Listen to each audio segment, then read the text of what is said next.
teman-teman semua. Let's connect, learn, and grow together. Selamat datang di Skill Camp 3 Hacker Backend Developer, expanding the role of backend developers in a DevOps environment. Makasih buat teman-teman yang udah standby dan bergabung secara tepat waktu di Skill Camp hari ini.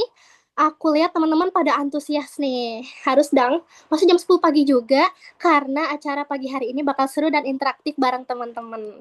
Sebelumnya, kenalin aku Nata, yang hari ini akan nemenin teman-teman sebagai MC dari awal sampai akhir acara. Semoga acara hari ini bisa berjalan lancar, seru, dan pastinya bermanfaat buat teman-teman semua. By the way, teman-teman, Skillcamp hari ini tuh nggak cuma diisi sama speaker dan moderator yang keren banget, tapi juga ada yang spesial. Kira-kira apa nih? Yap, yaitu commerce.id. Apa tuh Kak commerce.id?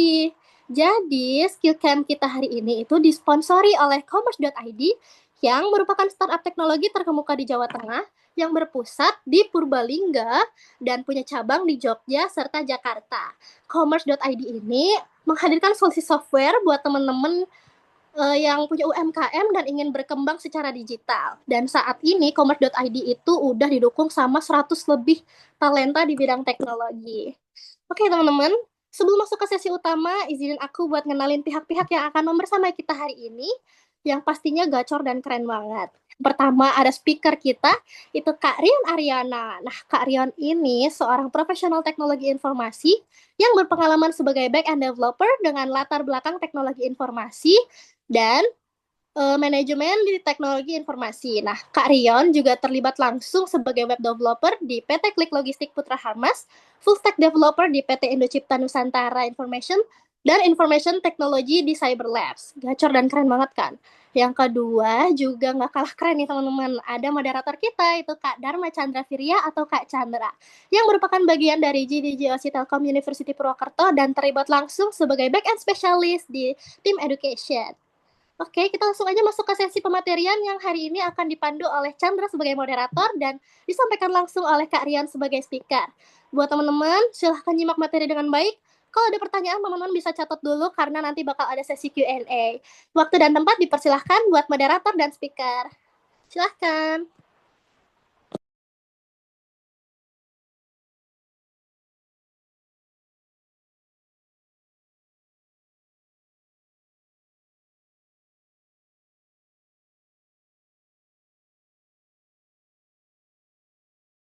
Oke, cek suara saya ada? Ada ya, Aman bang, aman, aman, teman-teman, suara saya ada. Oke, aman, oke. aman. Selamat pagi semuanya. Thank you ya Nata ya udah dibacain tadi biodata aku. Oke, sebelumnya aku mau absen dulu nih teman-teman bisa ramen di kolom chat. Aku mau tahu kalian dari mana, terus semester berapa gitu ya.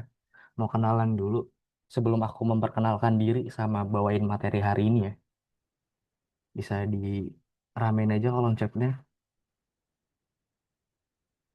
Ada yang dari Bekasi gitu, atau dari Pulau Jawa, atau Pulau Sumatera bisa di Maba, Kak. Oke, Maba. Cilacap, Cilacap. Oke, Ulung dari Cilacap. Mana lagi nih? Cilacap. Wih, banyak yang Cilacap ya. Dari mana nih yang maba-maba? Semester 4 kah? Hunting TAK. Banjar. Ini Banjarnya Banjar mana nih? Banjar Baru, Banjar Negara, Purwokerto, Warlock. Oke, Kebumen. Oke. Singapura, buset dah. Ini seriusan nih dari Singapura. Oke, thank you ya teman-teman. Ini banyak yang jauh-jauh nih dari Malaysia tuh ketemu sama Upin Ipin. Oke, aku izin share screen dulu. Oke, bentar ya.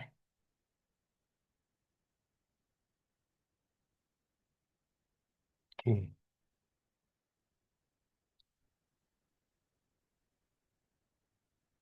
oke. Udah kelihatan belum teman-teman? Share screen-nya. Aman bang, aman, aman. Oke, aman ya. Ini bentar. Ini aku pinggir-pinggirin dulu. Ini ganggu banget nih Zoom nih. Oke teman-teman, sebelumnya terima kasih udah nyempetin hadir di acara pagi hari ini ya, di tanggal 14 bulan Februari harusnya Valentine sama pacar, cuma kalian malah ikut acara GDGOC ya. Tapi thank you buat teman-teman yang udah nyempetin hadir. Hari ini aku bakal bawain materi tentang si role backend di dalam DevOps environment. Jadi nanti kita ngobrolin apa sih? Jadi nanti selama satu materi ini kita bakal ngobrolin perihal backend itu apa. Kita balik lagi ke basic ya. Backend itu apa? Terus DevOps itu apa? Terus backend tuh ngapain nih di DevOps? Arsitektur, infrastruktur, terus cara cara gunanya gimana? Nanti aku coba jelasin sedikit-sedikit ya. Mungkin materinya ya kayaknya sih ringan-ringan aja ya buat teman-teman yang udah biasa di backend gitu ya, apalagi yang udah dalemin banget. Jadi teman-teman bisa stay sampai akhir. Oke, sebelumnya kenalin mungkin ini ya, aku lupa bikin slide perkenalan. Oke, kenalin aku Rion, biasa dipanggil Rion. Saat ini sedang menempuh pendidikan di Teknik Informatika di semester 8. Untuk pengalamanku sendiri, aku untuk beberapa tahun terakhir, aku kerja sebagai full stack developer ya. Cuma memang lebih banyak ngehandle backend, terus ngehandle frontend juga beberapa kali, terus juga ngehandle apa namanya infrastruktur lah, ala infrastruktur gitu ya, biar websitenya bisa diakses, biar appsnya bisa diakses seperti itu. Nah, selain itu aku juga sempat mengikuti sama kayak ini ya, sama kayak Chandra ya, saya pernah di GDGOC Telkom sebagai eh, sesuatu di sana, terus juga saya pernah ikut di GDGC Indonesia sebagai event eh, tim di sana ya. Oke, itu mungkin perkenalkan singkat dari saya sendiri dulu ya. Perkenalkan singkat dari saya. Oke, mungkin aku mau nanya lagi ke teman-teman. Eh, Kalian udah tahu belum sih backend itu apa gitu ya? Backend itu ngapain? Bisa coba di chat aja. Backend itu apa sih? Ada yang tahu nggak sih? Mana aku mau lihat chatnya.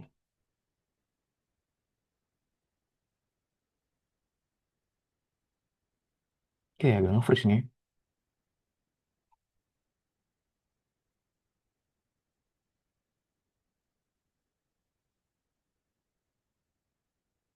Mana? Sorry, ini agak nge-freeze nih. Hmm. Oh ini. Handle system, ngoding. Yang ngurus database sama data warehouse. Oke, ada lagi nggak? Apa lagi yang tahu? Yang ngurus apa lagi? Ada member ini, impenen, ingin ngoding namun ingin aku tuh lupa lagi kepanjangannya. Oke, oke betul ya. Kebanyakan backend itu ngehandle sistem ya teman-teman ya. Ini nih ya. Jadi backend itu kebanyakan ngehandle sistem atau ngehandle sesuatu yang di balik layar gitu ya. Kita nggak bisa lihat secara fisik kalau teman-teman lihat di sini ya. Ini kan kita bisa lihat warna gitu ya. Warna, kita bisa lihat, eh aduh, ini apa nih? Kita bisa lihat warna, bisa lihat gambar. Itu kan bisa di handle front end gitu ya.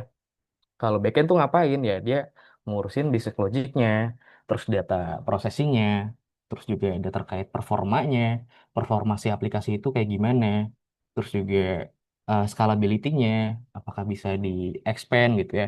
Ketika kalian punya app gitu atau punya web, itu dia makan resource berapa, terus juga security-nya, keamanan kalian itu dihandle sama backend. Ya jadi si backend itu kayak tulang punggung ya, tulang punggung nggak tuh. Jadi sesuatu yang nggak kelihatan ya, nggak kelihatan di depan mata gitu ya.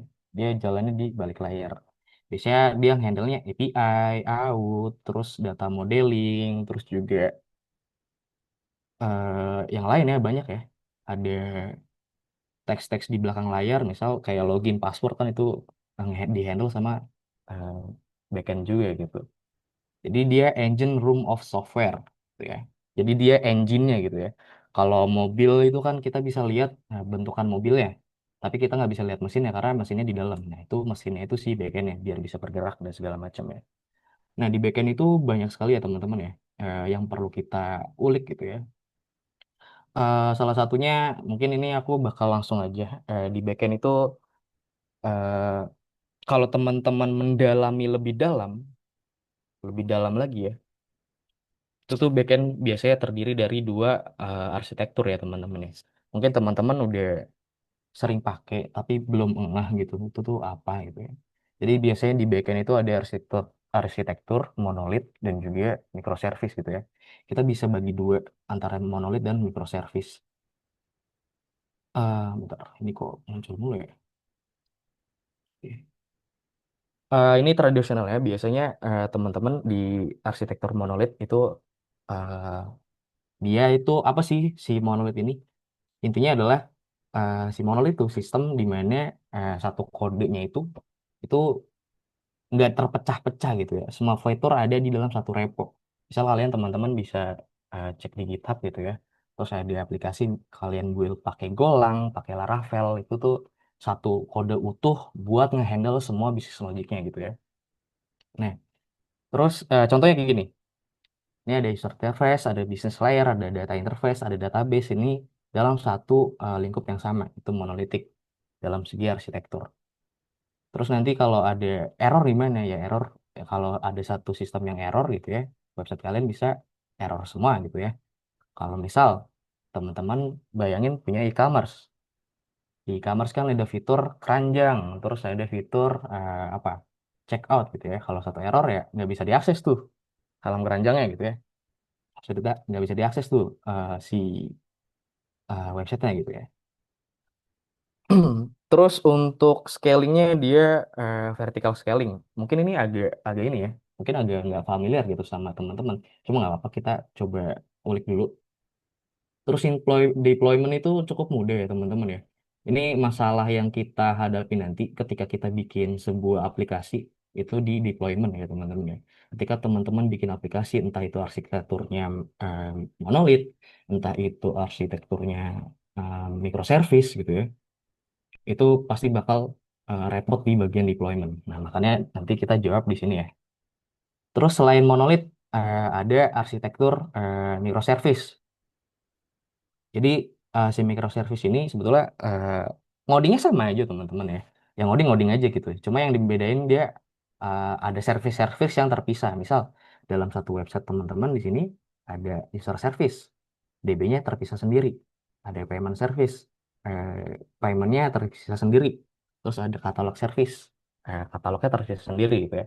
Jadi service-service-nya terpisah. Kalau si payment service-nya down, nah, tetap kita bisa akses si user service gitu ya, atau enggak katalog service. Nah, di microservice juga bisa pakai beberapa bahasa gitu ya, multiple bahasa. Teman-teman misal untuk service user itu build-nya pakai Golang, atau payment service itu build-nya pakai Python gitu ya. Atau katalog itu bisa pakai Node.js. Nah, itu tergantung sama kesepakatan tim masing-masing gitu ya. Apakah user service mau dihandle sama bahasa tertentu, Python handle siapa, eh, si Golang handle siapa. Nah, itu bisa dihandle sama banyak bahasa pemrograman. Makanya kenapa dalam satu aplikasi itu bisa dihandle banyak bahasa gitu ya, teman-teman ya. Nah, terus pertanyaannya, eh, kita pakai arsitektur yang mana gitu ya? Ya biasanya ya teman-teman ya, ini beberapa case gitu ya dari diriku sendiri sama beberapa case yang aku lihat dari orang lain. Itu biasanya orang-orang tuh mulai dari si monolith dulu ya, monolith. Jarang sekali tiba-tiba teman-teman develop sebuah produk gitu ya, itu tiba-tiba langsung ke microservice, jarang sekali. Jadi biasanya teman-teman nge-handle aplikasi itu atau backend atau apapun itu dalam bentuk monolith. Nah, monolith ini bukan cuma di backend ya, tapi di seluruh sistem gitu ya. Oke. eh Kayak gitu. Jadi biasanya ya teman-teman ketika build suatu produk, misal teman-teman di software teman-teman ya, software teman-teman atau teman-teman mau bikin aplikasi e-commerce atau bikin aplikasi Gojek gitu ya. Biasanya awal-awal mereka developnya di monolith lebih dahulu karena biasanya kenapa dibanding microservice. Kenapa milih monolith dibanding microservice gitu ya? Karena monolith itu kelebihannya yang pertama developnya cepat teman-teman gitu ya. Develop aplikasinya cepat.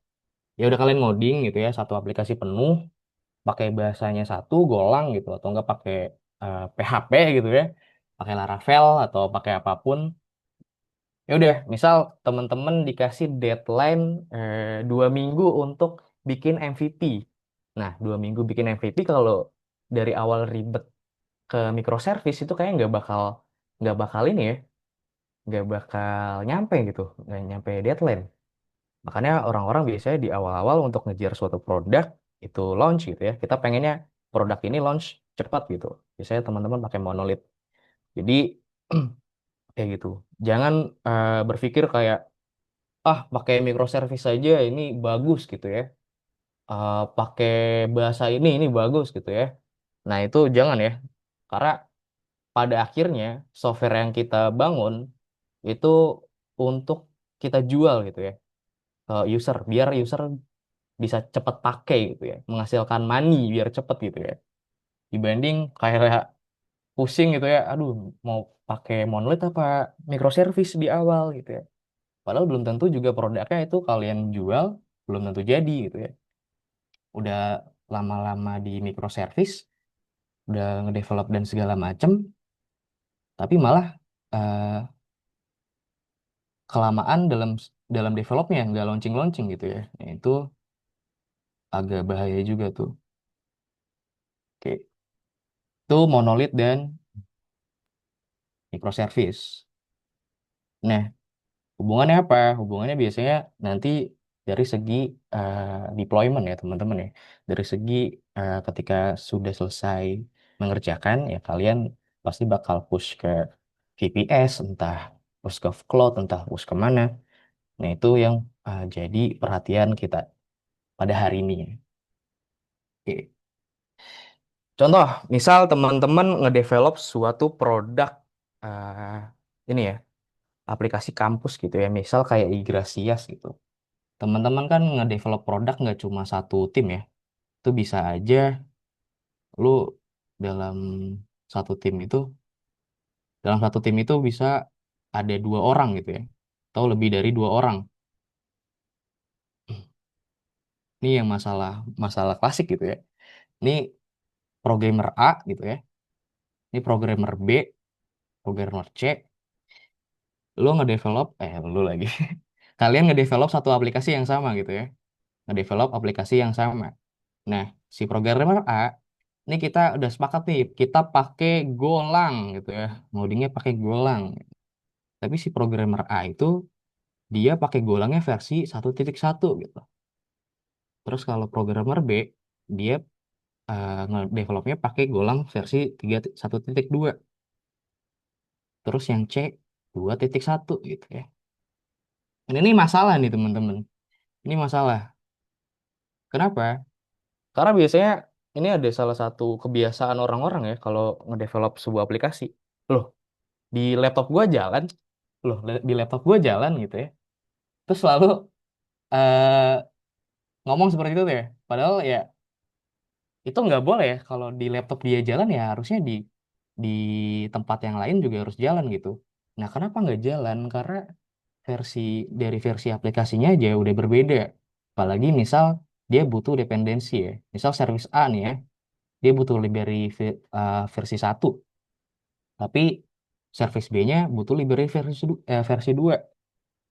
Terus di mesin yang ketiga ini, di program yang ketiga, dia pakainya versi 3 gitu ya, 3.1.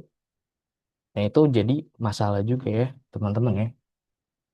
Jadi environment-environment seperti ini, versi-versi seperti ini kita nggak mau, eh, apa namanya, nggak mau jalan di mesin atau di laptop masing-masing gitu. Biasanya nanti ada developernya, misal dari satu, ini ada dev ya, dev mau push ke cloud gitu ya, tapi di cloudnya nggak jalan gitu ya. terus dia nyalahin orang cloudnya gitu ya, orang operasionalnya gitu ya. Loh, di laptop gue jalan, kok di cloudnya nggak jalan? Nah, itu masalah tuh. Nah, di sini eh, kita butuh DevOps gitu ya, teman-teman di sini. Oke. Itu masalah dari apa yang mau kita selesaikan di hari ini. Jadi intinya ketika teman-teman kerja bareng, pasti kerjanya bareng gitu ya, ngedevelop sebuah aplikasi nggak cuma sendiri gitu ya. Kecuali kalian Superman gitu. Kecuali kalian orang hebat gitu ya, yang bisa ngedevelop aplikasi sendiri dan jadi langsung cepat gitu ya. Bisa kan kita develop aplikasi bareng tim yang lain gitu. Nggak cuma satu orang doang. Nah, tim yang lain juga belum tentu di laptop masing tim yang lain itu spesifikasinya seperti laptop kita. Spesifikasi yang dimaksud bukan RAM ya, bukan hardware, bukan segala macam, tapi lebih ke softwarenya, software yang dipakai. Kayak golangnya, library-nya yang dipakai itu versinya berbeda-beda. Nah, di sini kita butuh eh, si apa namanya? Si DevOps ya. Karena kenapa teman-teman? Misal teman-teman nge-develop biasanya ya, nge-develop aplikasi itu di laptop kalian tuh pakai biasanya ya macOS gitu ya atau enggak Windows. Tapi di production atau di cloud atau di VPS itu biasanya pakai Linux. Jarang sekali di cloud atau di server itu pakainya Windows ya. Ada memang ada, cuma biasanya lebih mahal dan lebih berat. Apalagi macOS itu kayaknya nggak ada di macOS di server gitu ya. Bisa pakai Linux dan Debian. Nah, ini aja antara OS aja, antara development dan production itu udah berbeda. Jadi udah pasti aplikasinya jalannya bakal berbeda gitu ya. Nah, ini kita nggak mau. Makanya kita butuh DevOps di sini, teman-teman. Oke. Ada yang pernah dengar DevOps? Bisa jelasin atau bisa ramein di chat DevOps itu apa? Mau tahu nih sebelum aku jalan lebih lanjut. Ada yang tahu DevOps apa tuh, Dharma? DevOps apa tuh? Pernah dengar? Pernah Kak, pernah. Oke. Ada yang pernah dengar DevOps? Oke. Mana? Apa tuh? Coba di chat aja. Jangan malu-malu. Oke. Sepi ya, malu ya kayaknya ini ya. Oke, DevOps ya teman-teman ya. Ini kalau bisa dilihat dari uh, alurnya ya. Di sini ada deploy, operate, continuous feedback, plan, build, continuous integration. Ini muter terus. Jadi dia bakal terus-terusan berulang gitu ya, kayak infinite. Sini dilihat dari logonya, ini kayak infinite loop gitu ya. Jadi konsep lagi, sorry. DevOps itu sebuah mindset ya, bukan sebuah tools gitu ya. Jadi teman-teman bisa bayangin ada dua tim nih. Biasanya kan kita eh, tadi ya yang aku udah sebutin ya. Misal di sini ada orang, posisi ini.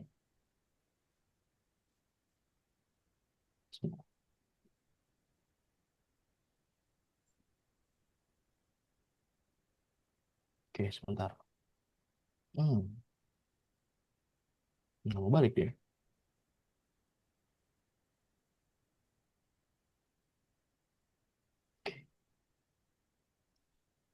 Sini ada orang mana? Sini ada orang developernya ya. Ada orang DevOps itu dari dua ya teman-teman ya.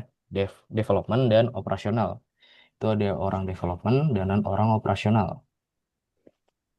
Orang development ini ada siapa aja? Biasanya ada QA, ada back end, ada BE gitu ya. Ada front end dan segala macamnya gitu ya. Biasanya di tim development ya.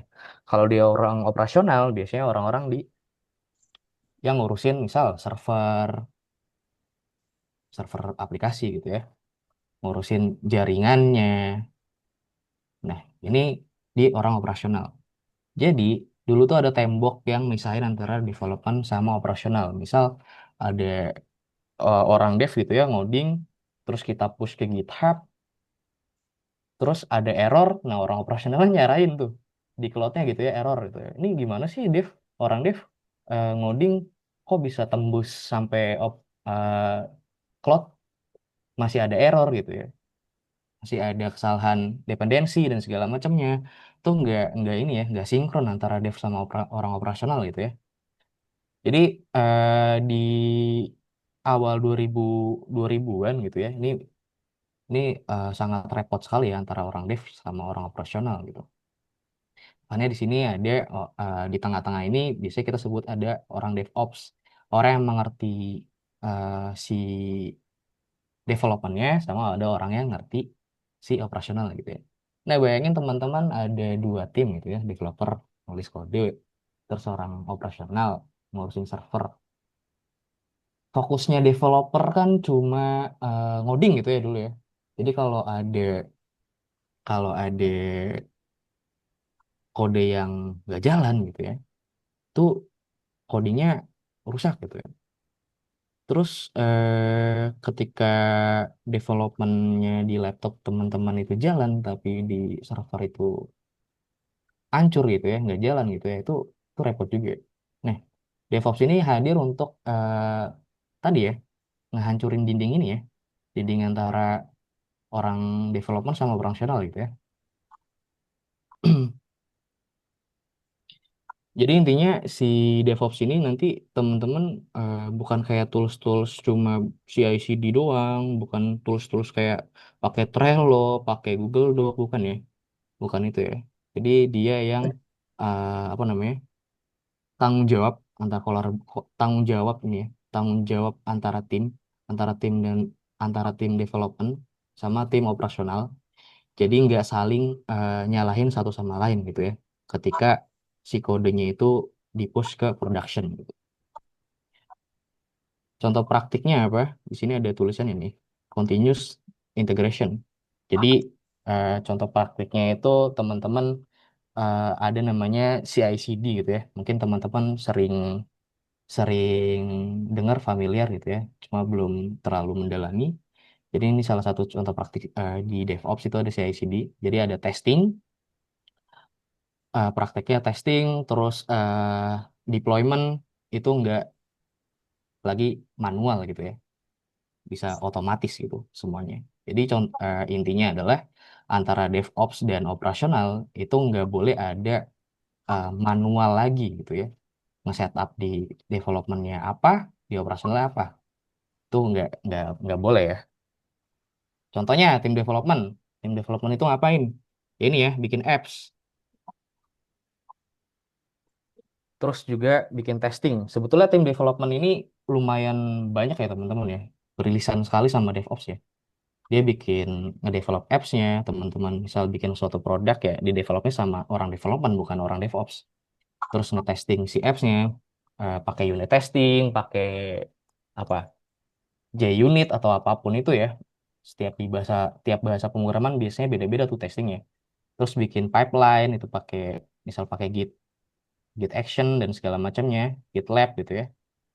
Itu bisa juga.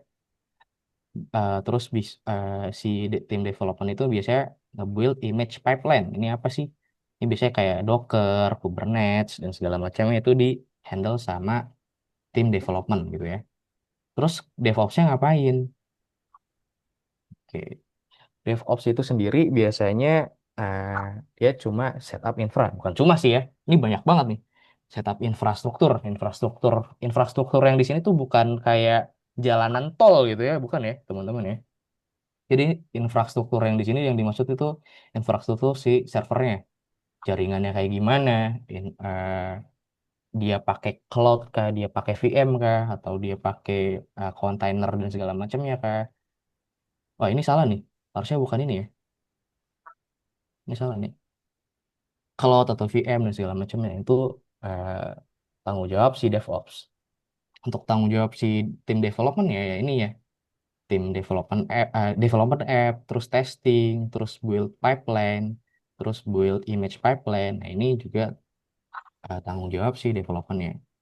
Nah, biar sinkron antara tim dev sama tim DevOps, kebutuhan-kebutuhan kayak misal kalau yang setup-setup Docker itu siapa, Bang? Setup-setup Kubernetes itu siapa, Bang? Nah, itu biasanya setup yang melakukan itu biasanya sama tim development ya. Karena yang tahu aplikasi itu, misal teman-teman punya aplikasi pakai Golang, terus dia butuh dependensi pakai Ubuntu gitu ya. Ininya Ubuntu, Ubuntu 24 gitu atau enggak Debian 12 gitu. Terus dia butuh PostgreSQL. Nah, loh, kok tugasnya tim development juga ini, bukan orang database, bukan orang sistem DB-nya ya. Ya memang ini tugasnya dari tim development. Tim development di sini tugas untuk eh, kayak setup Ubuntu, setup Postgre-nya itu hanya setup versi-versinya ya. Jadi kayak Ubuntu-nya itu versi berapa yang mau dipakai, setup environment-nya. Biasanya teman-teman itu eh, ada namanya biasanya teman-teman ada biasanya ini ya .env gitu ya. .env. Ini contoh paling sederhana ya teman-teman ya. Misal Postgre-nya itu pakai port berapa, terus username database-nya itu apa, username password database-nya itu apa. Nah, itu yang nyetup itu tim development ya, bukan tim DevOps. DevOps itu nggak ngerti sama eh, apa yang kalian buat, karena dia cuma bukan cuma lagi ya, sekali lagi bukan cuma ya. Dia tugasnya di sini setup infra dan segala macamnya. Kalau untuk urusan apps dan segala macamnya itu urusan development gitu ya. Misal dia pakai portnya berapa, terus apa namanya, pakai RAM, kebutuhan RAM gitu ya. Aplikasi ini makan resource RAM-nya berapa. Nah, itu kebutuhan development. Karena yang tahu itu juga tim development. Yang sejauh ini ngedevelop aplikasi ya tim development, bukan tim DevOps ya. Kayak gitu. Nah, itu eh, kerja antara tim development sama tim DevOps. Nah, kita mau di sini di pertemuan ini kita mau ngebantu lah istilahnya ya, ngebantu tim DevOps biar tim DevOps itu kerjanya jadi lebih mudah, terus juga ngebantu kita untuk kita itu kerjanya lebih mudah juga gitu ya teman-teman ya. Oke. Nah, tadi kan aku sempat ngomongin soal apa namanya, kontainer gitu ya. Biasanya ya teman-teman ngedevelop sebuah aplikasi itu kan eh, di laptop teman-teman misal pakai tadi ya, pakai Golang versi 1.2, terus Golang 1.3, terus teman yang lain pakai Golang 1.4. Nah, itu masalah tuh di versinya. Itu nggak ada standar versinya ya. Nah, teman-teman untuk jawaban, terus gimana ya jawaban biar setiap versi di satu aplikasi atau di satu produk itu nggak beda-beda. Nah, itu biasanya kita sebutnya pakai containers gitu ya teman-teman ya. Jadi setiap kode, setiap library, setiap OS itu punya versi yang sama. Contohnya gimana? Contohnya misal ada satu aplikasi gitu ya. Ini satu aplikasi ini tetap pakai Golang,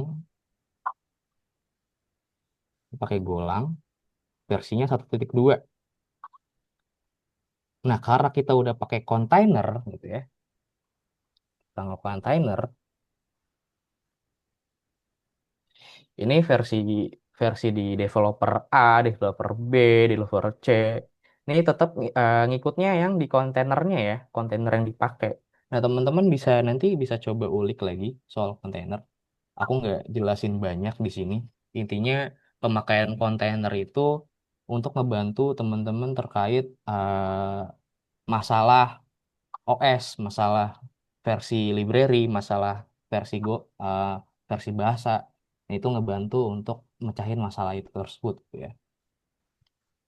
Nah, developer A, developer B, developer C, dia tetap pakai Golang yang sama gitu ya, 1.2. Terus selain buat isolasi, dia juga bisa buat immutability gitu ya. Misal teman-teman ngeran kode Golang di apa ya? Di apa namanya? Programmer A gitu ya, laptop A. Itu kalau di build itu isinya biasanya berubah-berubah dan segala macamnya. Nah, karena kita pakai kontainer eh antara programmer A dan programmer B itu isinya nggak berubah gitu ya teman-teman. Terus portability. Nah, ini juga nih yang terkait masalah ini ya, jalan di mesin gua gitu ya. Kan kita nggak mau itu tuh. Kita nggak mau aplikasi kita jalan cuma di mesin kita doang gitu ya. Kita nggak mau itu. Kita maunya aplikasi kita jalan di laptop kita, terus juga jalan di cloud tanpa ada kendala macam-macam gitu ya. Kalau bener-bener jalan run ketika kita nge-run, outputnya A, ya di cloud harus outputnya A juga, kayak gitu. Nah, tools-toolsnya apa aja? Teman-teman bisa pakai tools kayak Docker, terus teman-teman bisa pakai tools untuk pakai Podman gitu ya untuk kontainer. Itu banyak sekali teman-teman tools-tools kontainer. Cuma teman-teman untuk sekarang gitu ya, untuk standar industri itu biasanya orang-orang tuh pakainya Podman. Kalau sorry, bukan Podman ya, pakai Docker, sorry. Biasanya orang-orang itu atau di industri-industri itu pakainya Docker untuk kontainer aplikasi gitu ya. Itu masalah kontainer. Masalah kontainer itu untuk ngejawab masalah library, terus juga ngejawab masalah eh, kalau jalan di laptop gua, ya harus jalan juga di VM-nya atau di cloud-nya gitu ya. Nah, itu bisa diselesaikan sama kontainer gitu ya. Oke, bentar.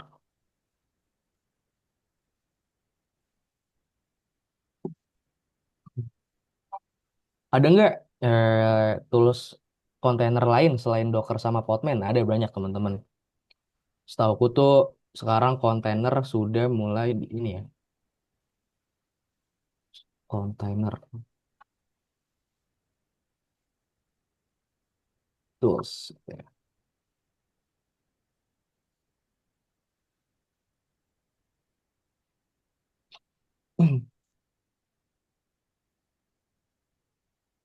Ada Docker, ada Podman, ada Kubernetes, salah satunya, terus ada LXC. Cuma biasanya orang-orang atau industri itu sekarang pakai Docker untuk kontainer uh, aplikasi gitu ya. Terus selain kontainer, ada apa lagi untuk ngejawab kebutuhan DevOps? Oke, Oke, kita ada study case gitu ya. Misal di sini kita punya aplikasi Golang. Aplikasi Golang kita,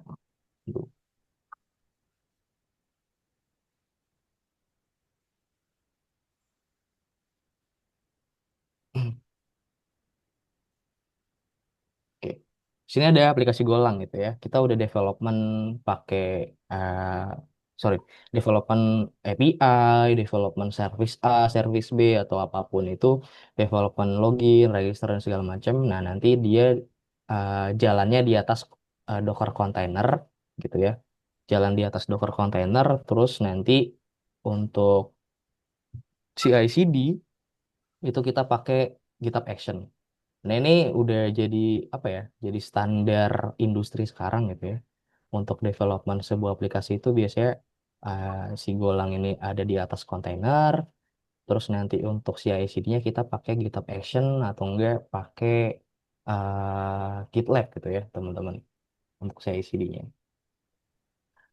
Terus cara implementasinya gimana? Di sini ada infrastruktur as code gitu ya, teman-teman ya.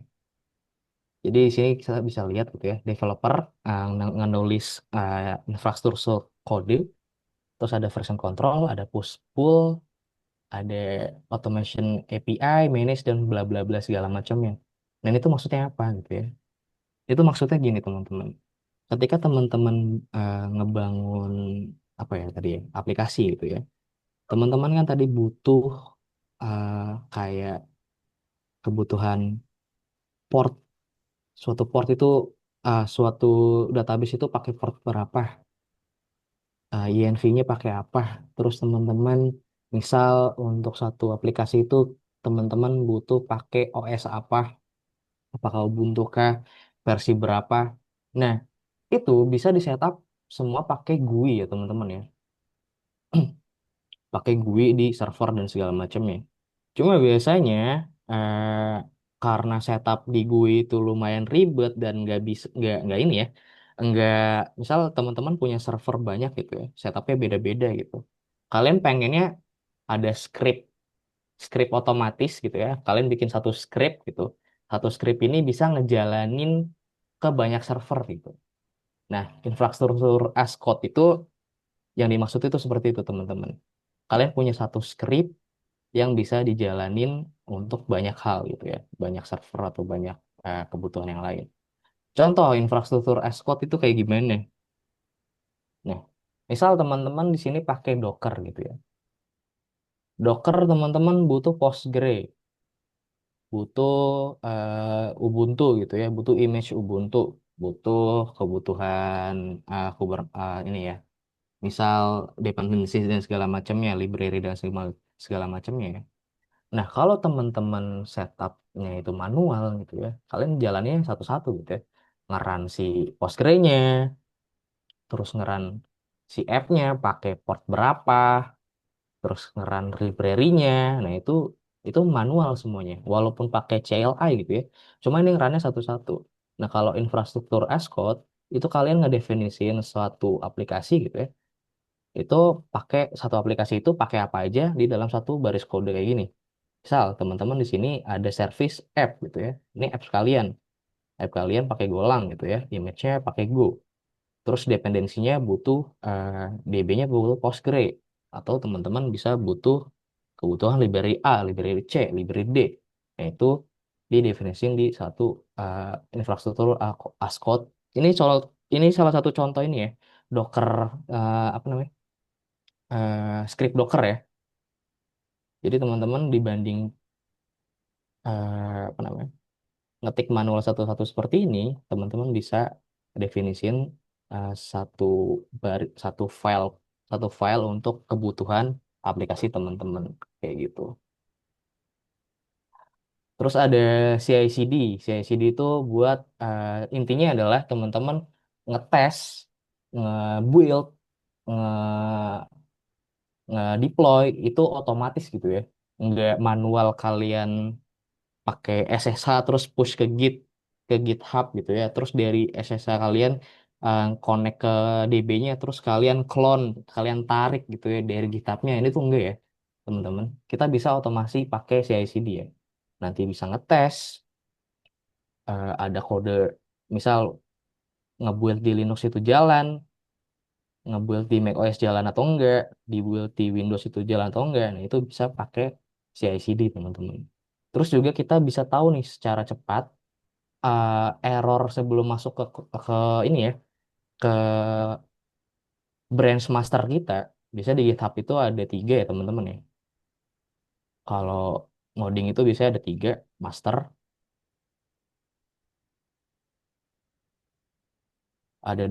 ada staging gitu ya,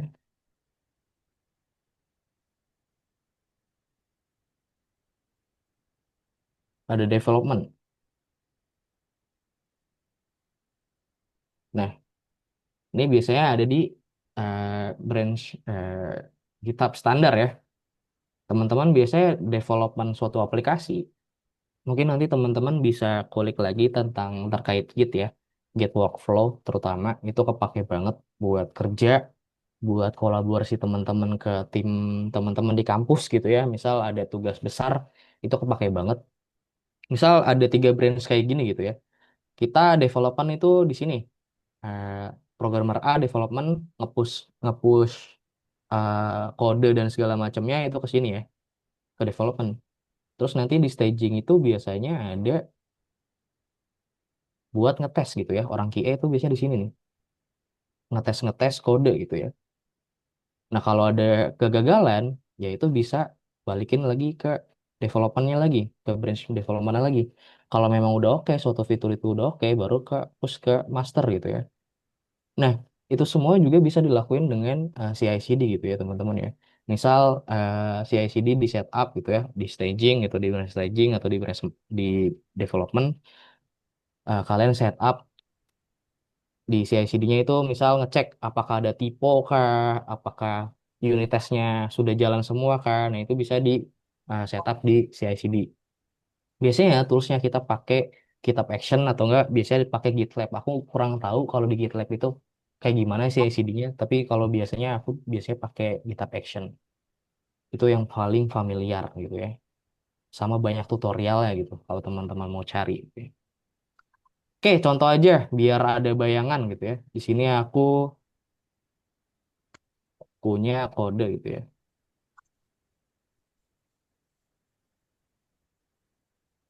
Personal.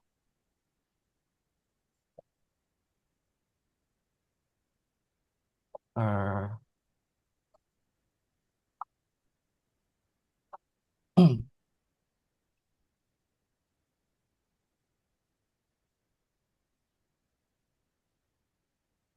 Oke, kita coba implementasiin ya apa yang kita udah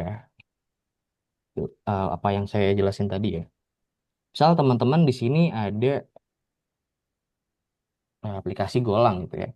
Ini aplikasi sederhana banget teman-teman. Dia kayak cuma API sederhana buat ngetes cek health dan segala macamnya. Jadi sederhana banget. Eh, Coba kita run dulu. Oke, Oke, kita punya misal ini ya. Kita punya aplikasi atau backend atau apapun itu. Tapi di sini ini ya, contohnya kita bikin REST API sederhana. Jadi kalian bikin API gitu ya. Aku bikin API di sini ngecek buat ngecek health dan segala macamnya gitu ya. Ini contoh sederhana aja. Kalian udah developan pakai aplikasi Golang dan pakai aplikasi, pakai bahasa Golang gitu ya. Ini contoh kodenya. Sini sederhana aja, kita bikin aplikasi untuk API sederhana, cuma nampilin hello hello world doang gitu ya. Ada unit testnya juga, ada testingnya juga, terus ini, ada tesnya juga. Ini ada untuk API-nya gitu ya. Nah, teman-teman biasanya kan kalau di backend gitu ya butuh database, butuh apapun itu ya. Misal dari butuh OAuth atau apapun itu kebutuhannya disimpan di .env gitu ya misal ya kayak gini ini environment teman-teman di sini ya. Nah, ini kan si DevOps itu kan nggak ngerti ya teman-teman ya. Orang orang operasional kan itu nggak ngerti gitu ya. Ini aplikasi itu pakai port berapa, terus DB-nya pakai port berapa, username-nya pakai apa, passwordnya pakai apa, DB name-nya apa. Nah, itu sorry bukan kita tapi orang DevOps itu nggak ngerti itu. Yang ngerti cuma kita gitu ya sebagai development. Nah, itu teman-teman bisa diimplementasikan dalam bentuk tadi ya infrastruktur as code gitu ya. Contohnya, contoh sederhana gitu. Contoh sederhana di sini kita bikin satu file Docker Compose gitu ya. Ini contoh sederhana banget teman-teman ya. Infrastruktur as code itu toolsnya banyak banget teman-teman bisa coba cari aja di internet. Cuma salah satu contohnya itu infrastruktur as code gitu ya. Ini contoh tools yang dipakai di IAC gitu ya. Pakai Terraform gitu ya. Ini yang paling paling sering ya. Atau pakai apa nih? Puppet itu bisa pakai itu juga. Nah, ini contoh contoh sederhana apa itu infrastruktur as code itu ya kayak gini. Ini contoh sederhana aja. Kita punya Docker Compose gitu ya, yang ngedefinisin apps itu pakai apa, portnya berapa, terus file env-nya apa, environment-nya apa, terus DB-nya ini pakai apa, pakai Postgre kah, versinya berapa, terus kontainernya apa, portnya berapa, usernya apa, passwordnya apa, DB-nya apa gitu ya. Nah itu didefinisikan dalam satu eh, file kode gitu ya. Nah ini biasanya nanti yang dipakai sama orang DevOps. Oh iya, kita tahu nih eh, spesifikasi si aplikasi kita itu pakainya apa aja, kayak gitu ya. Terus contoh CI/CD-nya, misal teman-teman tadi kan udah development dan segala macam gitu ya. Terus kita udah build ke Docker gitu. Nah kita mau otomasi nih. Eh, kita push ke GitHub, terus kita push ke sorry, bukan, kita push ke GitHub, terus kita jalanin CI/CD-nya. Nanti CI/CD-nya jalan, kita ngetes, kita build, terus kita deploy ke Docker gitu ya. Itu bisa juga teman-teman bisa pakai GitHub Action. Nah, contoh kodenya di GitHub Action kayak gini teman-teman. Kita bisa bikin satu folder GitHub, terus ada folder workflow gitu ya. Nah, kebanyakan itu pakainya .yaml ya, kayak gini. Ekstensinya .yaml. Entah itu Docker, entah itu GitHub Action, itu bisa pakai .yaml, .yml gitu ya. Ini contoh CI/CD-nya. Di sini kita ngedefinisiin untuk CI/CD-nya ya, untuk ngetesnya kita pakai Golang versi 1.2, terus registernya pakai GACR. Nah, image name-nya kita pakai ini ya, GitHub repository. Terus nanti ada lin gitu ya, buat ngecek typo dan segala macamnya, kebutuhan segala macamnya. Itu pakai Ubuntu, ini jalannya di mana gitu ya. Ini jalannya di Ubuntu gitu. Terus ngetesnya pakai apa? Terus ngebuildnya pakai apa? Terus ini ada Docker gitu ya. Nah, ini kita udah setup nih teman-teman. Kita udah setup semua. Itu semuanya yang nyetup itu orang backend ya teman-teman ya. Bukan orang DevOps-nya. Kita yang ngerti gitu ya. Kita yang ngerti sama aplikasinya. Misal udah selesai ya udah kalian push ke GitHub. Nanti setelah di push ke GitHub, ini contohnya ya. Kalau teman-teman mau coba apa namanya? Coba kodenya, kalian teman-teman bisa coba ini aja ya. Bisa fork atau bisa clone gitu ya. Ini aku kirim link GitHub-nya. Nah, ini misal ya, kita udah push ke repo kita ke GitHub gitu. Nah, gimana sih cara lihat Git action-nya gitu ya, atau CI/CD-nya? Nah, teman-teman biasanya di repo ini ada action gitu ya. Nah, di sini, nah bisa dilihat nih, aku ada error dan ada yang berhasil gitu ya. Contoh error gimana? Ini kalau kita lihat, ini kan kita udah jalanin nih, kita udah push. Ini kita lihat ya, ada lean, ada tes. Kita berhasil nih di lean sama tesnya. Ngebuildnya juga berhasil gitu ya. Tapi ketika Docker build atau nge-push ke Docker gitu ya, ini ada masalah gitu. Nah ini yang bikin development kita jadi lebih cepat gitu ya teman-teman ya. Dan nggak ada nggak ada yang tadi ya, nggak ada dependency hell, nggak ada kesalahan versi dan segala macem. Ngebuild ngebuild antara OS satu dengan OS yang lain itu nggak ada masalah gitu ya. Nah, itu kita bisa lihat juga di sini ya. Kita bisa trash errornya itu di mana. Kita bisa trash di sini. Misal di sini ada masalah nih, error file. Mesti apa nih? File to push GHCR. Nah, ini kita bisa langsung fix gitu ya. Karena kelihatan gitu. Oh iya, di lokal gue jalan, tapi waktu kita jalan di CI/CD-nya gitu ya, ini error gitu ya. Misal ada typo dan segala macam juga kita bisa ngecek di GitHub Action-nya ya, di CI/CD-nya gitu ya. Nanti misal waktu kalian ngetes gitu, contoh ngetes API, ada API-nya gagal, dia bakal gagal di CI/CD-nya, di GitHub Action-nya. Nah ini contoh yang berhasil, lean-nya berhasil, tesnya berhasil, build-nya berhasil, Docker-nya berhasil gitu ya.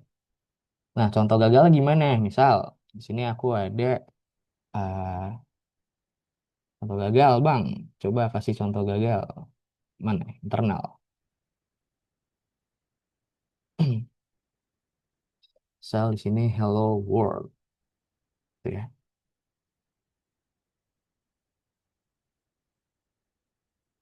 Oke, terus health testnya di sini Hello World. Nah, misal teman-teman udah development API gitu ya, udah tapi ketinggalan gitu ya tesnya gitu. Tuh. Ini kalau kalian teman-teman ngetes gitu ya, ini kan ada error gitu ya. Di laptop kalian ada error. Cuma teman-teman lupa gitu. Langsung push ke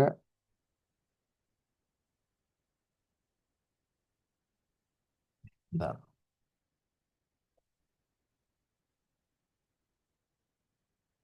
Teman-teman udah ubah kodenya, tapi teman-teman nggak jalanin ininya tes tesnya gitu ya. Tapi langsung push ke GitHub-nya gitu ya, repo-nya. Nah, karena kita udah setup tadi ya CI/CD-nya, nanti ini nge-push ke repo kita.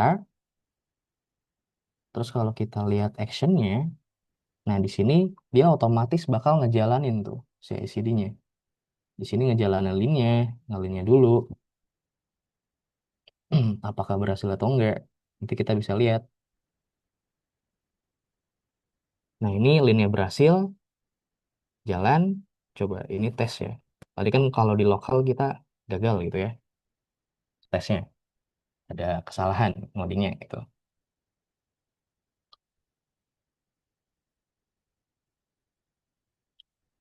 Kita tunggu dulu.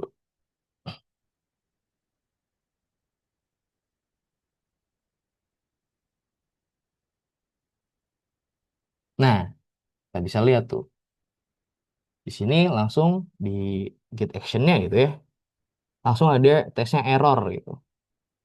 Ini failed. Kalau kita bisa besar gitu, prosesnya gagal gitu ya. Ini jadi lebih mudah gitu ya ngetrasnya gitu. Sebelum masuk ke production gitu ya. Itu salah satu contoh penggunaan CI/CD di eh, backend gitu ya, DevOps kayak gitu. Itu contoh sederhananya. Oke.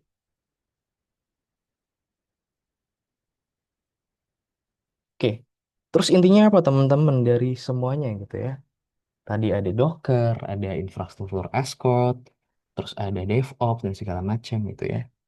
Jadi intinya adalah backend itu nggak cuma logik aja ya, nggak cuma ngoding, lu ngoding gitu ya, ngetes, terus udah selesai tesnya lu push gitu ya.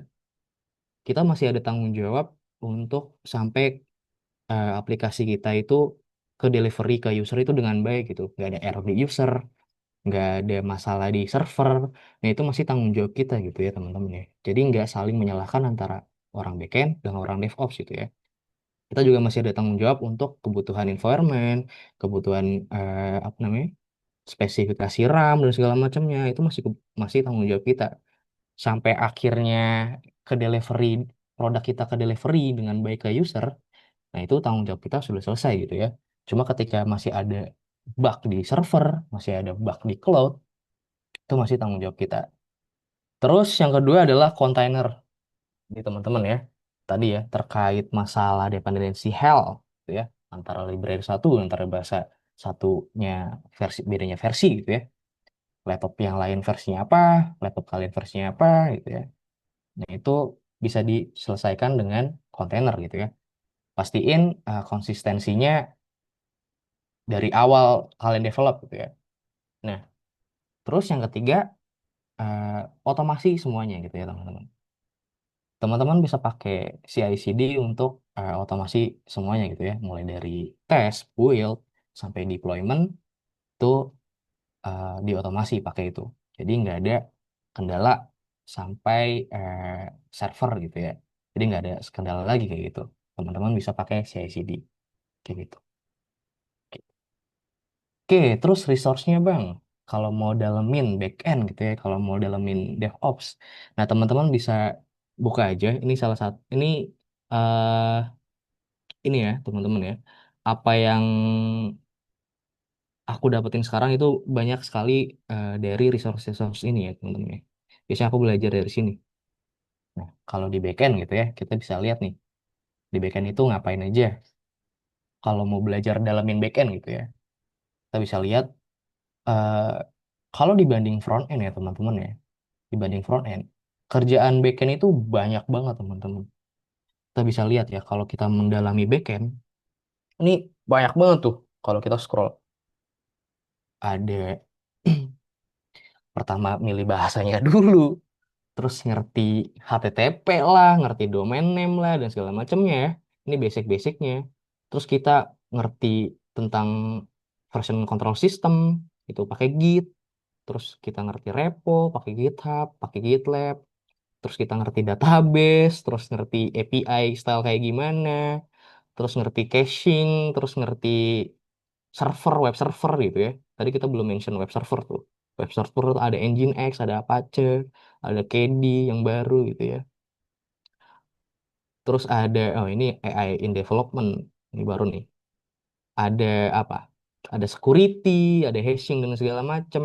Terus ada CI/CD yang kita udah lakukan tadi ya. Ini udah masuknya ke advance gitu ya. Ada testing, ada unit testing, integration testing, ada functional testing, ada ORM, ada container, ada Kafka, ada message broker, ada search engine. Nah, ini banyak banget yang teman-teman perlu dalamin lagi di backend gitu ya. Cuma apakah semuanya dipelajari? Enggak juga ya. Kalau kalian misal kuliah gitu 4 tahun, kalau kalian bisa nyelesain ini semua sih bagus gitu ya. Cuma aku sendiri pun nggak nggak mengerti semuanya ya, belum mengerti semuanya ya. Masih beberapa hal aja yang penting-penting kayak CI/CD, terkait testing, terkait Docker, terkait kontainerisasi, terkait orkestrasi. Bahkan aku masih belum ngerti nih eh, cara pakai message broker itu gimana yang baik gitu ya. Itu aku masih belum ngerti gitu. Ini teman-teman bisa coba pakai resource ini untuk referensi teman-teman gitu. Ini banyak sekali ya. Terus kalau mau infrastruktur gimana Bang? Ini teman-teman bisa coba buka aja Byte.go. Di sini biasanya ngomongin infrastruktur itu kayak gimana. Itu lengkap banget. Sistem desain tuh ya. Ada apa? Ada coding interview bahkan ya. Infrastruktur dan segala macamnya itu di sini lengkap banget gitu ya.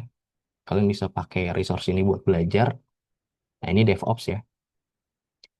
Nah, oh ya, satu lagi teman-teman. Mungkin teman-teman yang di sini yang memang niatnya mendalami backend, mungkin bisa ini ya teman-teman ya, dipertimbangkan gitu untuk menggunakan OS Unix style. Contoh, teman-teman beli MacBook gitu ya. Tapi bukan berarti teman-teman beli MacBook semua enggak ya, enggak. Teman-teman bisa pakai Linux gitu ya.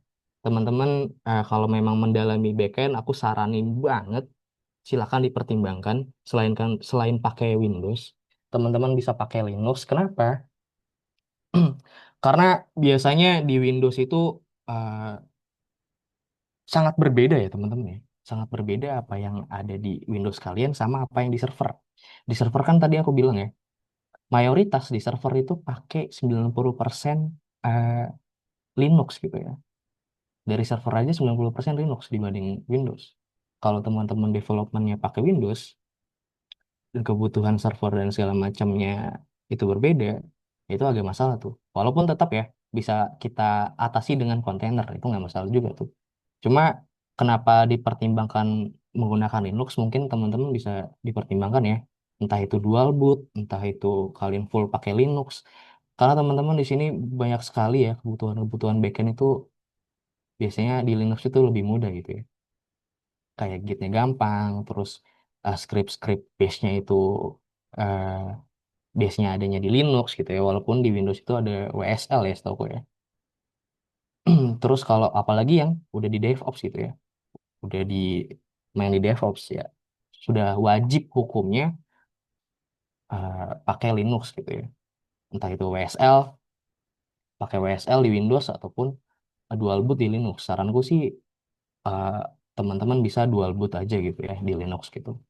Itu bisa dipertimbangkan gitu ya. Nggak memaksa, cuma bisa dipertimbangkan. Nanti kalian ngerti kok kenapa di Linux itu lebih enak, lebih ringan, lebih lebih apa ya, lebih cepat gitu ya dibanding di Windows gitu.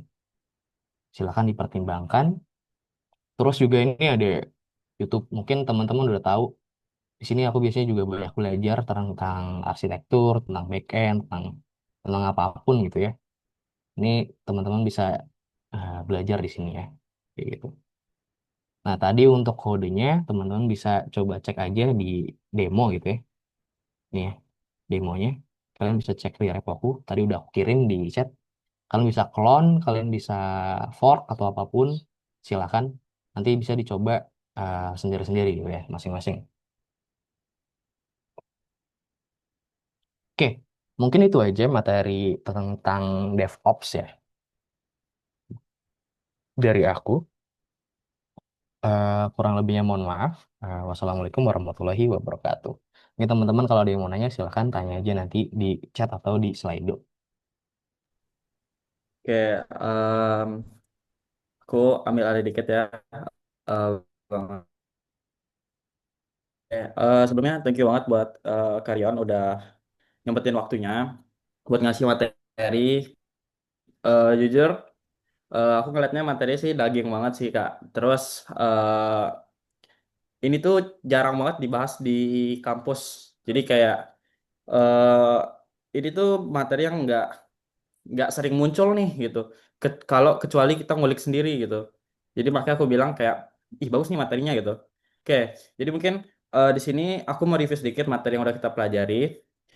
Kita udah belajar materi mulai dari awal banget tuh kita belajar lagi pengenalan backend kayak gimana, lalu kita belajar tentang sistem monolitik dan sistem microservice, lalu kita juga belajar tentang operation nightmare atau biasanya kayak timing di mana kita udah ngerasa oke we need DevOps nih.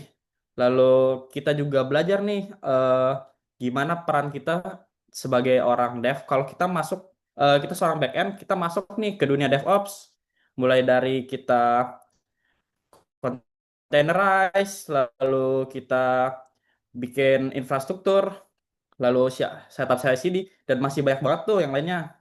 Nah, poinnya di sini aku mau ngasih tahu kayak jadi sebenarnya backend itu bukan cuman sekedar bikin RESTful API. Backend itu luas banget. Backend itu semua hal yang berhubungan di belakang layar.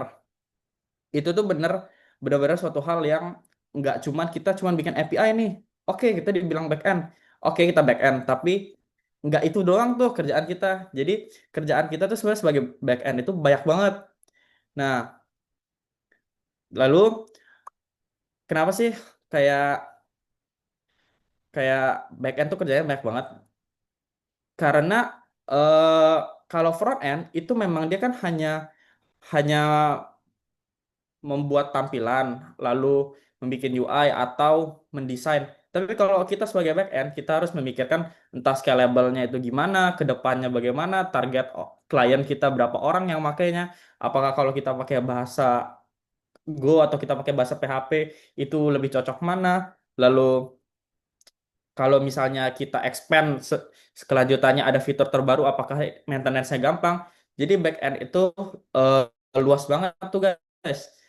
Kita bisa kita bisa tentuin sendiri nih, kita mau masuk ke back end mana, kita mau fokusin entah itu ke full RESTful API atau full ke DevOps. Tapi menurut aku tetap yang paling baik itu adalah kita bisa back end, tapi kita juga bisa DevOps.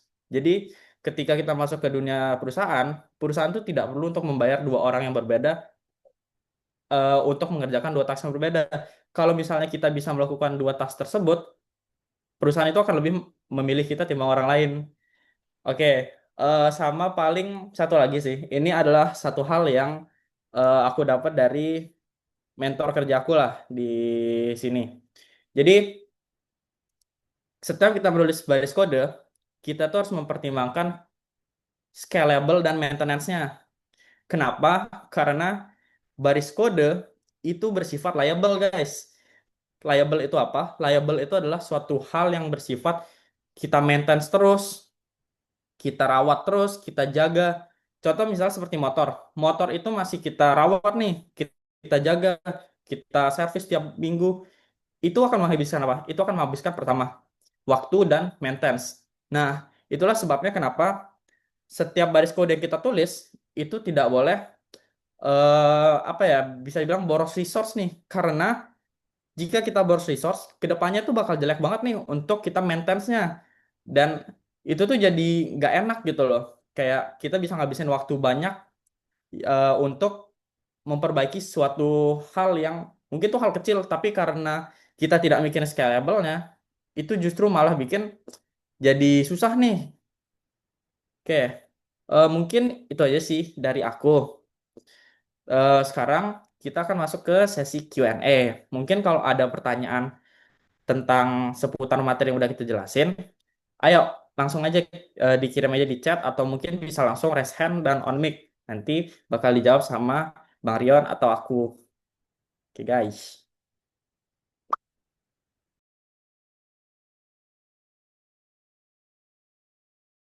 Oke, boleh langsung aja nanya. Kalau mau nanya terkait backend, terkait infrastruktur, terkait DevOps, teman-teman bisa coba chat aja di grup chat, di apa Google Meet gitu ya.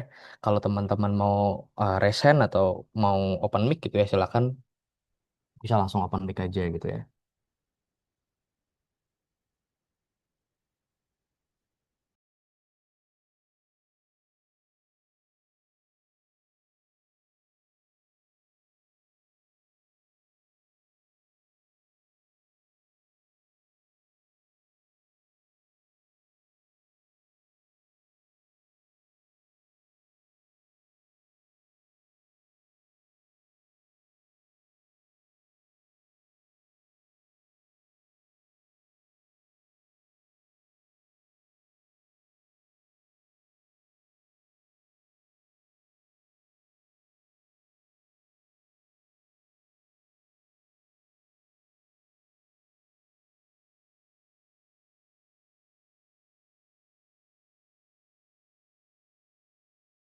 Ya mungkin teman-teman yang agak malu gitu kalau misalnya kita chat atau ngomong langsung di sini, kita bisa lewat Slido kok. Nanti ke anon dia, ke Anonymous.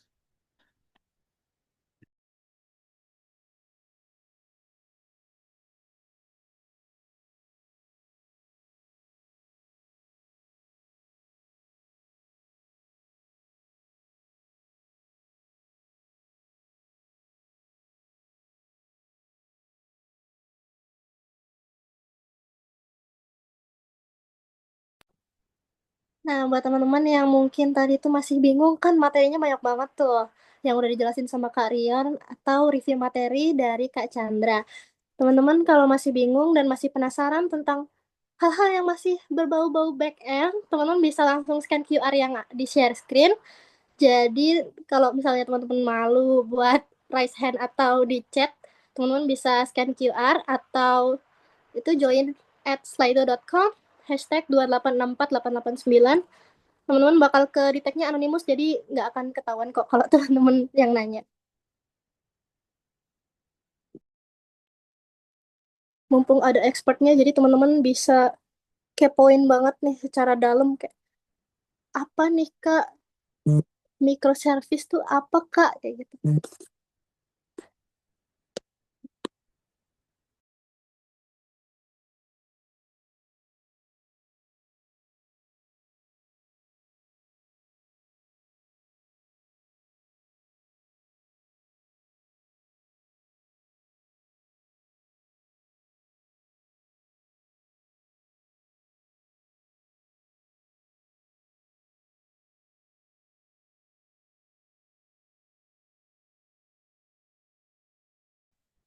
Ada Oke, yang jadi nanya? ini ada pertanyaan dari Anonymous. Mungkin siapa ya? Bang Rion mau ini deh, Bang Rion yang jawab. Boleh, boleh. Mungkin dari yang pertama dulu tuh, yang paling atas. Kak, misal ini aku selesai ini tuh. Kak, misal ini. Kak, misal ini tuh. Mana tuh tadi? Kak, misal ini aku udah selesai nih tugas backendku. Nah, gimana cara nyambungin ke front end-nya? Oke, gini teman-teman. Front end dan back end itu pertama itu dua dunia yang berbeda ya teman-teman ya. Front end itu biasanya dijalaninnya pakai React gitu ya, atau Next.js atau atau framework atau bahasa front end lainnya gitu ya. Kalau back end itu biasanya ya dihandle sama Golang pakai PHP, pakai Node.js. Nah, itu gimana sih cara nyambung antara front end dan back end itu gimana gitu ya? Itu masih jadi misteri itu pertanyaan gitu ya. Nah, eh, cara nyambungin antara front end dan back end itu teman-teman ada konsep namanya REST API teman-teman ya. Teman-teman bisa coba cari. Mungkin aku coba share screen kali ya. Apa nggak bisa ya? Bisa nggak nih aku share screen? Coba aku share screen ya.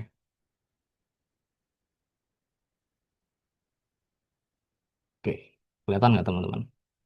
Kelihatan nih WhatsApp gue. Oke, teman-teman bisa coba kulik tentang REST API. Intinya apa teman-teman? REST API itu intinya adalah eh, dia komunikasi antara backend dan server gitu ya. Intinya gimana? Misal teman-teman develop di backend itu develop API untuk login gitu ya. Nah, nanti di di API teman-teman gitu ya. Misal ini API example user 123 gitu ya. Ini kita bikin API user gitu ya. Nah, nanti responsnya apa? Misal responsnya ketika kita ambil API ini, API user 123 ini, dia mengeluarkan data seperti ini. Ada ID, ada 123, ada name, ada email. Nah, ini yang dipakai sama orang frontend, teman-teman. Jadi, orang backend itu sama orang frontend, misal orang frontend gitu ya. Ini ada database.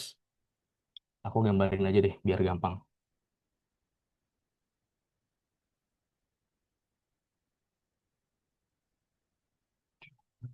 Wah, nge-lag nih, kenapa nih? Salin draw. Ya. Ini aku coba gambarin aja. Front end dan back end gitu ya. Misal teman-teman udah nih, udah ngerjain back endnya. Misal di back endnya bikin back end.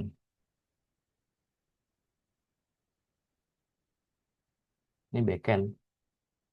Terus ini ada front end gitu ya. Ini ada front end. Terus ini ada database.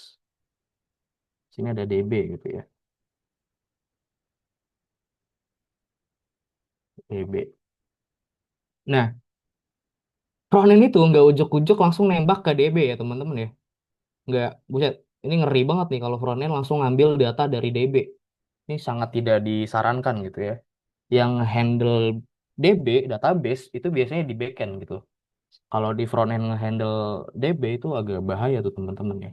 Bahkan mungkin aku nggak tahu ya, apakah sekarang udah bisa nge-handle di front end nge-handle DB, aku kurang tahu tuh, belum tahu. Biasanya ya teman-teman, eh, kalian di backend itu misal bikin aplikasi CRUD gitu ya, CRUD sederhana deh, bikin aplikasi data mahasiswa.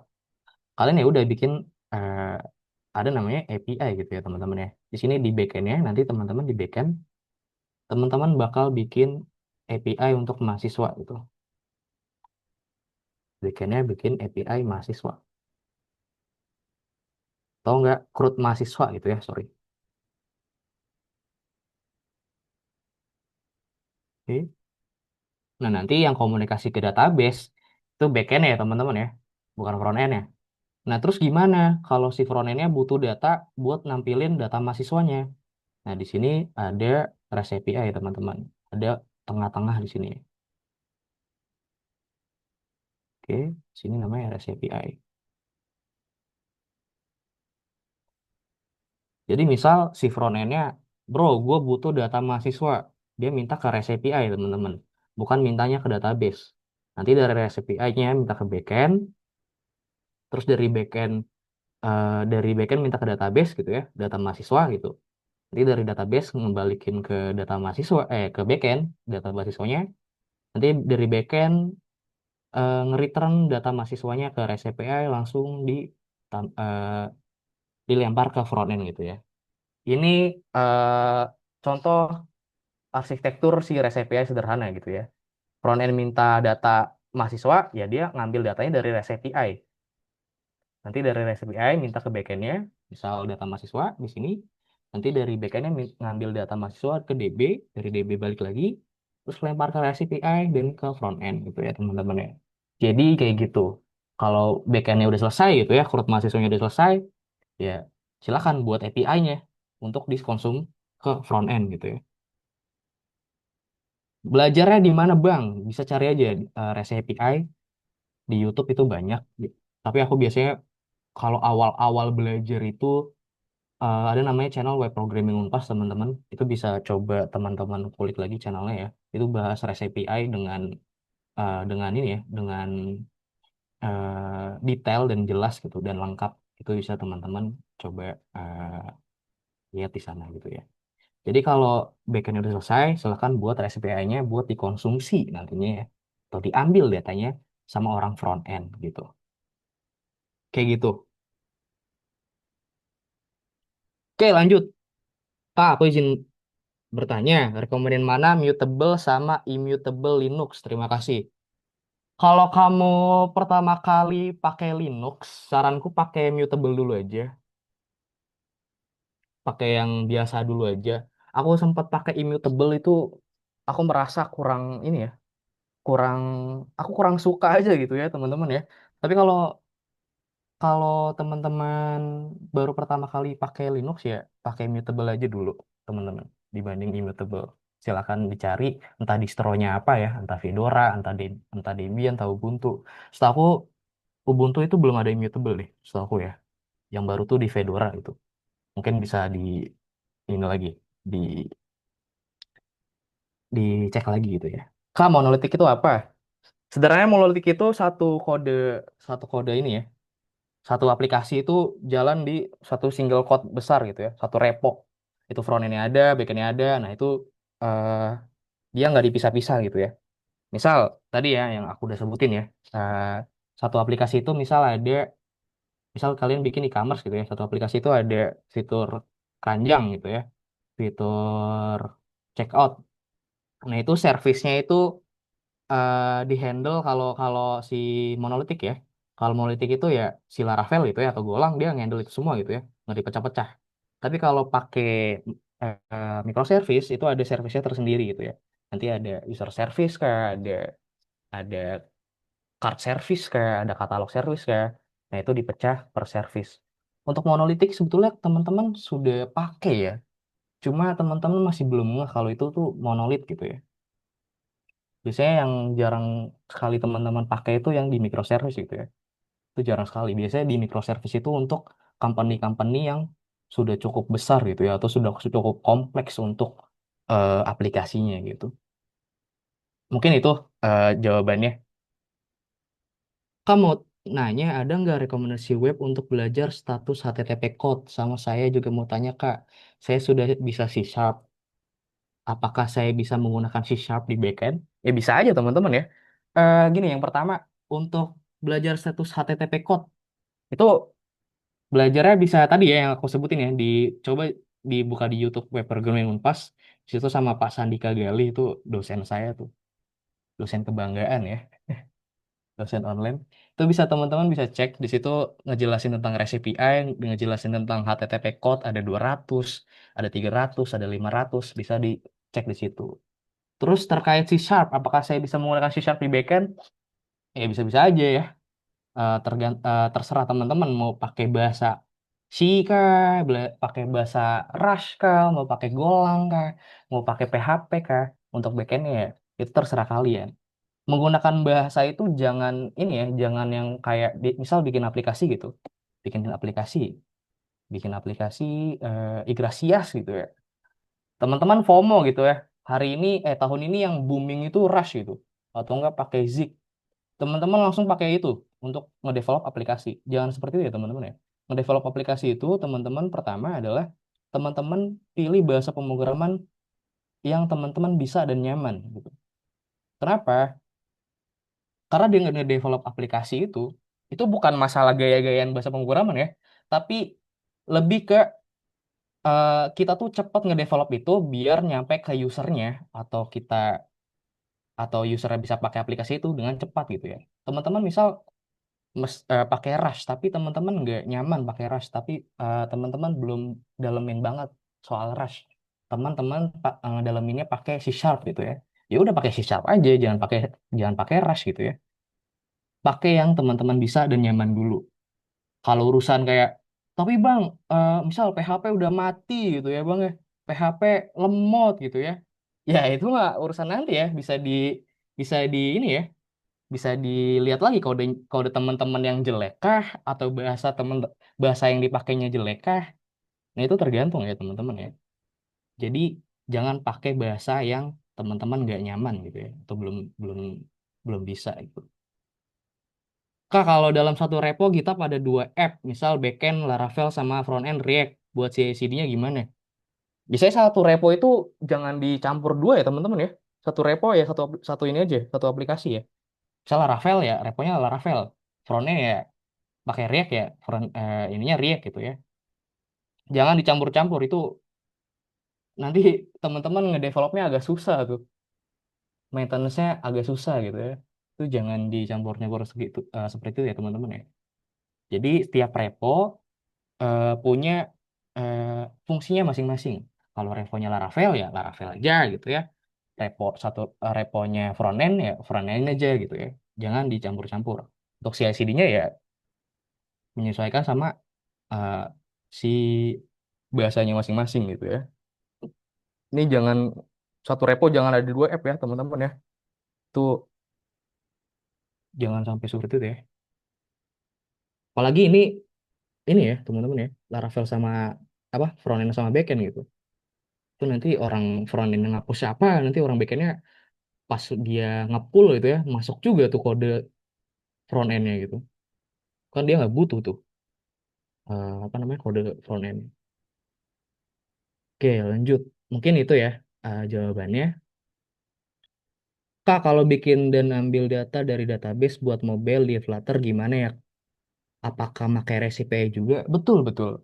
Eh Kemarin di semester, teman-teman mungkin nanti bakal dapat ya mata kuliah. Ini yang kuliahnya di Telkom ya, teman-teman ya. Mata kuliah ABP gitu ya, aplikasi berbasis platform. Itu kita mata kuliahnya develop aplikasi mobile sama bikin backend pakai Laravel setahu aku kemarin. Ah, mobile-nya front end gitu ya. Untuk konsumsi Flutter itu pakai API, iya betul pakai API. Nanti nampilin data atau ngambil data, sorry ya, ngambil data dari backend-nya ya pakai API. Jadi untuk ngubungin intinya ya, ngubungin antara front end dan back end, aplikasi mobile dan aplikasi desktop, itu standarnya itu pakainya REST API gitu teman-teman. Untuk API sendiri itu jenisnya banyak ya teman-teman ya. API itu bukan cuma REST API, ini agak bahaya nih teman-teman kalau asumsinya API itu cuma REST API. API itu banyak, coba bisa kalian kulik lagi. REST API itu cuma turunannya, salah satu turunannya API gitu teman-teman. Nggak cuma REST API ya yang ada di API sama REST API itu eh, ada dua hal ya teman-teman ya. Jadi API itu bukan cuma REST API,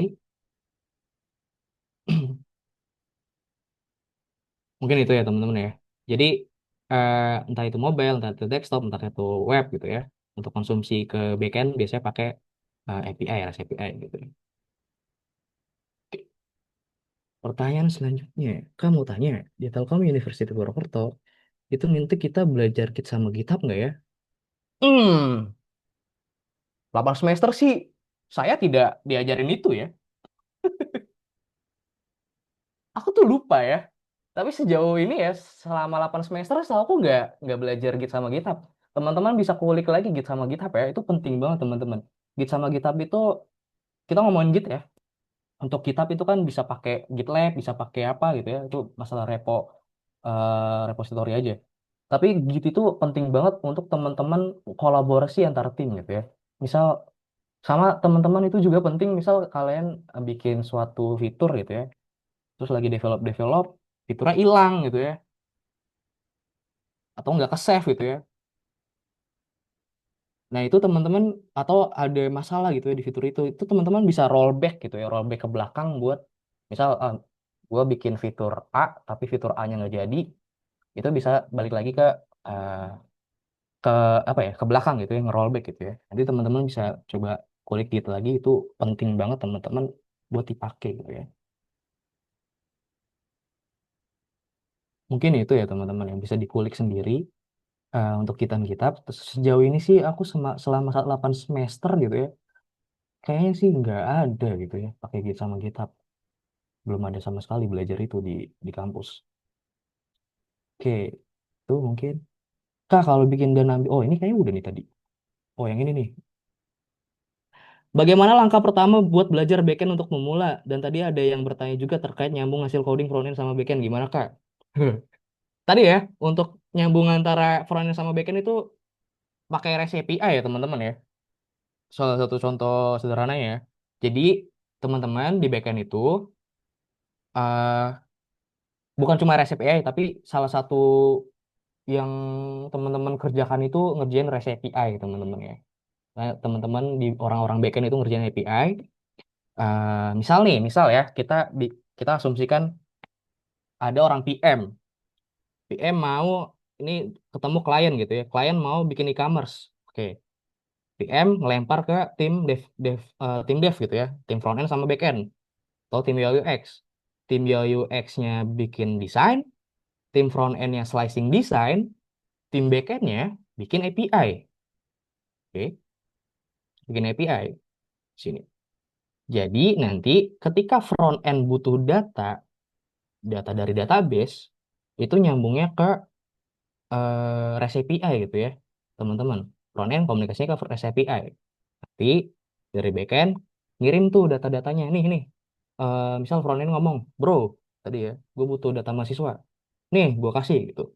Itu komunikasinya seperti itu. Jadi nggak front end nembak ke database. Tuh, nggak boleh tuh. Bahaya. Terus kalau belajarnya, tadi ya teman-teman bisa lihat di roadmap.sh, itu nggak semuanya dia mesti dipelajarin, meninggal berdiri nanti kalau semuanya dipelajarin. Itu silakan ini aja, dilihat aja, itu sebagai referensi. Cuman nih ya, cara aku itu belajar backend, pertama, aku lihat dulu industrinya. Maksudnya gimana? Aku coba cari loker-loker, teman-teman. Loker-loker backend. Ini cara aku ya, cara aku. Mungkin bisa dilihat, bisa diikutin sama teman-teman. Kalian coba cari loker terkait backend, terus cari requirement-nya. Lihat, misal di backend butuh Golang, butuh apa gitu ya, butuh Kubernetes, butuh Linux gitu ya. Nah, gue belajar itu tuh nanti tuh.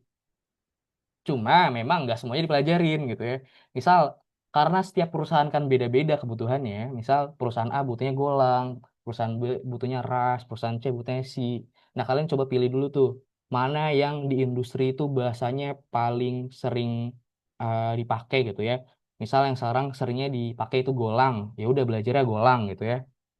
Nanti silakan cari resource-resource sendiri tentang Golang. Contohnya di roadmap desa itu ada juga ya, terkait Golang itu mesti ngulik apa aja, silahkan dilihat.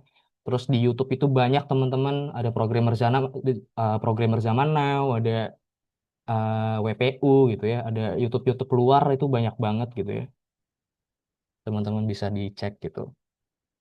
Cuma ya itu ya, caraku belajar itu untuk apa ya, tetap up to date di industri itu, aku biasanya coba cari loker, terus lihat tuh requirement-nya, dia minta apa aja. Ya udah gue belajar itu gitu, kayak gitu. Oke, mungkin itu ya. Kak, oh ini ada pertanyaan terakhir nih. Kak, pernah pakai Neovim gak? Kalau pernah, tutorial dong cara awal shortcut-nya. Kalau multi kursor gimana ya di Neovim?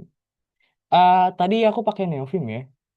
Sebetulnya aku pakai Neovim itu baru sebulanan, karena ngerasa tangan tuh terlalu banyak megang mouse gitu ya. Kalau shortcut itu kayaknya nggak bisa diapalin cepet ya teman-teman. Aku juga butuh 1 minggu buat ngapalin. Sebetulnya shortcut itu kan kalian bisa setting sendiri ya teman-teman ya. Bisa setting sendiri. Misal shortcut buat masuk ke text editor atau lompat ke baris tertentu. Nah itu kalian bisa setup sendiri gitu teman-teman. Jadi bisa disesuaikan sama kenyamanan. Karena aku juga pakai Neovim juga aku setup sendiri semuanya. Nggak pakai defaultnya gitu. Aku setup sendiri lagi. Kayak gitu. Oke, mungkin itu ya last question ya. Apa itu? Oh, ada lagi nih question nih. Kakak tahu nggak cara implementasi hasil desain UX ke bahasa coding atau program? Hmm. Hmm. Gini, misal ini asumsiku coding atau program itu front-end ya teman-teman ya. Misal orang UI UX itu ngedesain teman-teman. Nata di sini ada front-end nggak ya? Ada UI UX nggak ya? Ada, Kak. Oh ada ya. Nah misal nih, kalian ada orang UI UX ngedesain. ngedesain halaman home gitu ya, ngedesain admin panel. Nah, itu kerjaan orang front end buat ngeimplementasi hasil desainnya ke dalam kode gitu ya. Jadi nanti orang front end yang ngoding ngoding sendiri, ngoding manual ya, nggak ada sebetulnya tools-tools kayak dari Figma ke code gitu ya. Cuma biasanya itu berantakan jadinya. Dan kodenya itu sulit dibaca karena masih ngaco hasil generate-nya. Tapi biasanya orang front end itu yang ngelihat desainnya, terus dia ngoding, lihat desainnya dia ngoding, lihat desainnya dia ngoding. Misal ada buttonnya warna merah gitu ya, ya udah si orang front end-nya bikin button warna merah. Makanya orang front end itu sering berantem sama orang UI UX gitu. Misalnya orang UI UX bikin desainnya kayak, waduh, ini desain kayak gini amat gitu ya. Nah, itu bisa ngomel-ngomel tuh. Makanya silakan disepakati dulu ya orang-orang UX sama orang front end kayak gimana tuh. Biasanya pada berantem tuh orang UX sama orang front end. Jadi implementasinya kalian lihat desainnya, terus ya ngoding ngoding gitu dari desainnya. Kalian kalian convertnya itu ya pakai otak dan tangan gitu ya. Bisa juga pakai AI bisa, nggak masalah kok. Cuma jangan keseringan. Oh, banyak juga ya. Apa ini udah terakhir nih?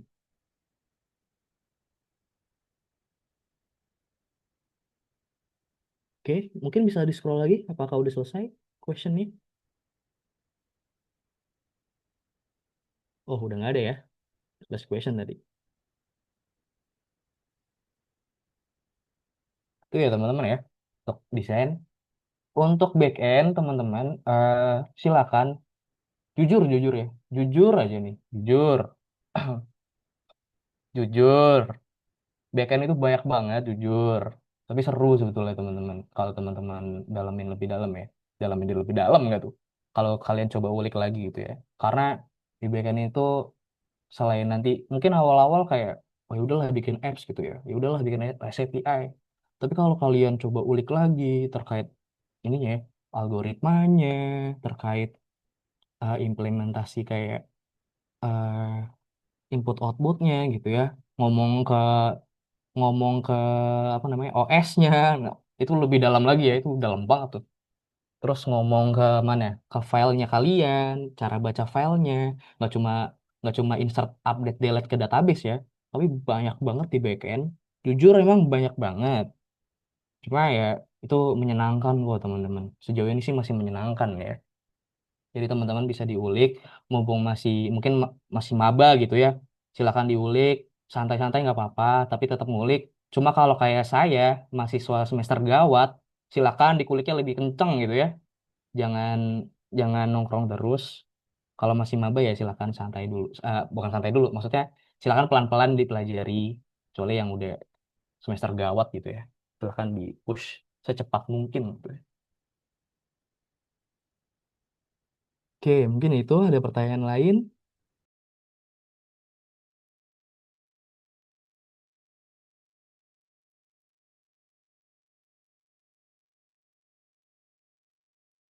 Dari Nata mau nanya soal ngoding.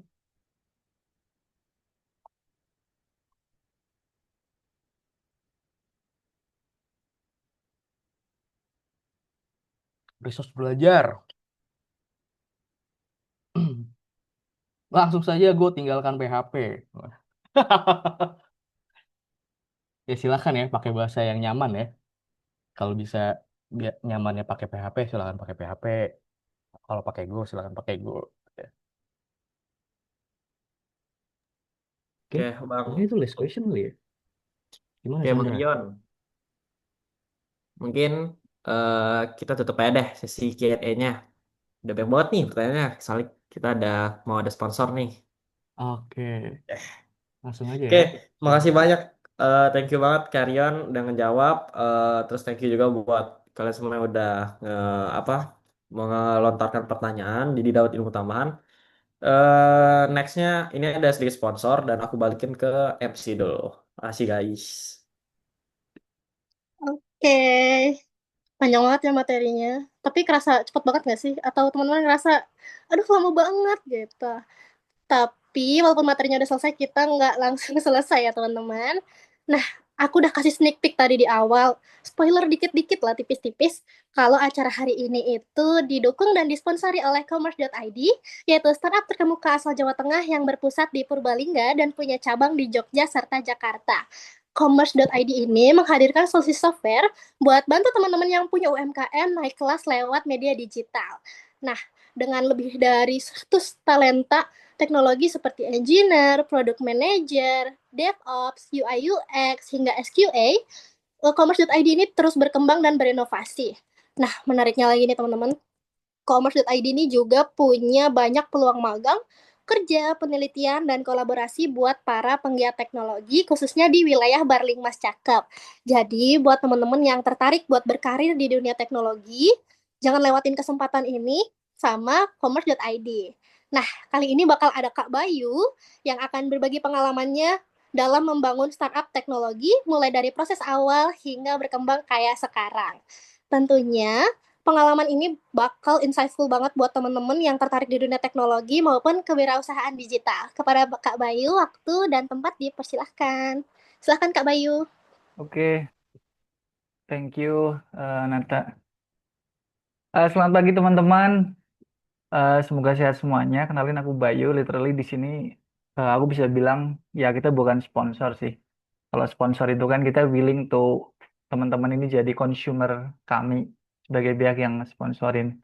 Tapi nggak juga karena kita memang udah ada marketnya ya ini UMKM atau brand dan aku percaya teman-teman di sini bukan UMKM ataupun brand. Teman-teman di sini kebanyakan masih sangat muda sekali, penggiat teknologi dan lain sebagainya. Aku support acara kayak gini itu ya senang aja gitu. Kadang kita support acara kayak PWT Dev, Tegal Dev, terus banyak-banyak event teknologi terutama di Jawa Tengah ya kayak berbagai kampus kayak Poltek Harbour dan lain sebagainya.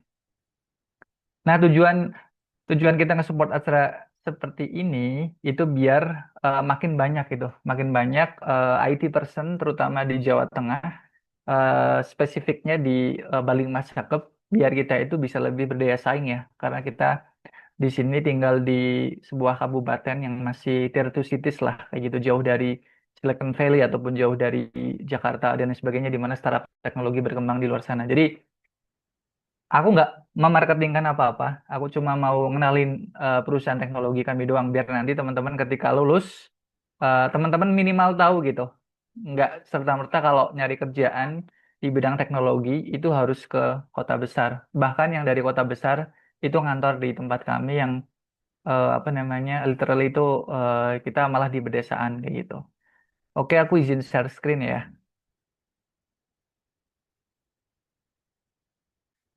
eh Wait a minute. Sorry, wait a second. Ini udah full screen belum ya? Udah Kak. Oke, ya 10 menit lah maksimal. Jadi commerce itu kita punya visi end-to-end e-commerce enabler for SMEs. Artinya sebenarnya market kami itu UMKM dan brand di seluruh Indonesia, teman-teman. Dan kita mostly itu kita provide teknologi untuk UMKM dan brand biar mereka tuh berkembang di dunia digital kayak gitu. Kenalin ini profil aku. Jadi aku dulu PNS di Kementerian Keuangan sampai tahun 2017. Jadi aku di sana kerja sekitar 3,5 tahun. Sebelumnya aku kuliah di STAN. Terus semasa kuliah aku menekuni ilmu digital kayak digital marketing dan juga teknologi dikit-dikit karena sekarang ya sebagai entrepreneur ya kita juga nggak harus eh, very very in detail di teknologi ya karena aku juga ada tekniknya seperti itu. Terus aku building commerce itu sejak 2020. Nama sebelumnya itu Kamu Marketer. Kita udah dapat beberapa penghargaan dari di tingkat apa namanya nasional di ASEAN, di Asia Pasifik maupun di tingkat dunia dari World Economic Forum. Kita punya karyawan sekitar 100 orang dan mostly itu talenta teknologi.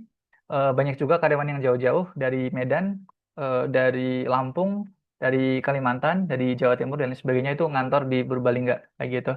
Dan kita punya kantor representatif di Yogyakarta dan juga di Jakarta. Jadi intinya kita itu bikin banyak aplikasi ekosistem buat UMKM. Itu commerce.id. Yang paling populer mungkin lah. Kalau teman-teman mungkin lagi testing API ya gitu ya. Teman-teman kan di sini kebanyakan engineer ya. Kalau mungkin testing API mungkin iseng-iseng pakai API Raja Ongkir kayak gitu. Itu juga punya kami karena sebelumnya itu punya orang lain tapi kita akuisisi Raja Ongkir itu. Di Play Store udah 5 juta download dan lain sebagainya. Itu baru satu dari beberapa aplikasi yang kita develop. Teman-teman bisa lebih lengkap lihat di commerce.id. Di situ ada banyak apa namanya software yang memang kita build kayak gitu. Dan aku senang banget ngumpulin banyak talenta teknologi untuk kerja bareng aku untuk bangun startup yang itu bisa apa namanya ngebanggain daerah kita di Balemas Cakep ataupun Plat Air ya untuk bisa mendunia kayak gitu. Kita ada beberapa investor. Yang pertama dari Mazaki. Kalau teman-teman tahu itu founder Bukalapak ya. Kemudian yang kedua dari 500 Global, ini dari US. Tapi punya regional headquarter di Asia Pasifik. Kemudian dari LA, dari Swiss kayak gitu. Nah, role yang kita ada di commerce itu ya kayak engineer biasa lah ya, back end, front end. Tadi ngebahas juga kayak microservice ya, kita tentu udah pakai kayak gitu karena memang itu udah bikin ekosistem. Kemudian walaupun kita di Purbalingga ya, tapi bagaimana kita eh, development teknologinya juga nggak kalah ya teman-teman, karena kita udah mengimplementasikan AI, terutama untuk salah satu layanan kami yang kemarin baru baru aja di launching itu ada Comchat.ai, itu 24 hours WhatsApp integrate dengan payment gateway bisa ngelosingin dan UMKM bisa bayar AI itu tanpa token kayak gitu karena kita bayar per closing penjualan karena kita believe itu bisa bantu UMKM. Ada DevOps, SQA, Product Manager dan lain sebagainya. Jadi kalau teman-teman di sini yang notabene non engineer ya kayak UI UX itu juga bisa apply di commerce suatu saat atau mungkin ada program magang dari kampus, teman-teman juga bisa apply di sini. Nggak cuma magang, gak cuma open locker, tapi kalau teman-teman ada misalkan kayak jurnal ilmiah, karya tulis, skripsi, tesis, disertasi dan lain sebagainya, udah banyak juga yang apa namanya collab sama kami untuk bikin e-commerce kayak gitu. Nah, ada yang pernah ke Google Asia Pasifik? Panitia? Udah pernah belum di Singapura? Belum pernah ya? Kita beberapa kali ke sana. Kalau Google Jakarta ya sering kayak gitu. Artinya apa? Artinya memang walaupun kita di Purbalingga ya, tapi kita terus mendorong untuk update ya, terutama implementasi-implementasi terkini kayak gitu. Ini transaksi apa namanya di kami ya, kita udah banyak dipakai oleh ribuan brand dari seluruh Indonesia kayak gitu. Co-founder aku sebenarnya dari Grab ya, di Grab Singapura, migrate to Jakarta, and then sekarang tinggal di Purbalingga kayak gitu. Ya itu aja teman-teman. Jadi more info teman-teman bisa connect dengan aku di LinkedIn. Itu aku udah drop di Zoom chat kayak gitu ya. Teman-teman bisa add atau juga follow LinkedIn-nya Commerce kayak gitu. Oke itu aja. See you teman-teman di event teknologi berikutnya ya. Atau teman-teman nanti yang udah mulai magang dan lain sebagainya bisa collab dengan Commerce. Thank you. Assalamualaikum warahmatullahi wabarakatuh. Keren banget nih teman-teman. Ternyata apa ya, pengembangan software buat UMKM itu benar-benar nunjukin gimana teknologi bisa ngasih dampak yang besar buat masyarakat. Nah, tadi juga ada info yang gak kalah menarik tuh. Ada kesempatan magang, ada kesempatan kolaborasi juga yang buat teman-teman. Jadi itu tuh sebuah kabar baik juga ya buat kita, khususnya buat yang mau berkembang di dunia teknologi. Semoga ini bisa jadi motivasi dan mungkin siapa tahu ya teman-teman tahun depan atau dalam waktu dekat bisa jadi bagian dari tim commerce.id. Nah, teman-teman, nggak berasa nih materinya udah habis, udah selesai. Tapi sebelum kegiatan ini benar-benar berakhir, aku mau dokumentasi dulu. Jadi teman-teman bisa open cam dulu sebentar. Kita mau dokumentasi. Avatarnya lucu-lucu banget ya. Oke. Kak operator, apakah sudah siap? Kakak kreatif, kasih jempol dong kalau sudah.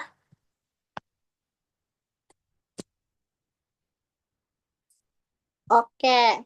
Pertama kita gaya formal dulu ya, teman-teman. Gaya formal dulu. Aku hitung ya. 1, 2, 3.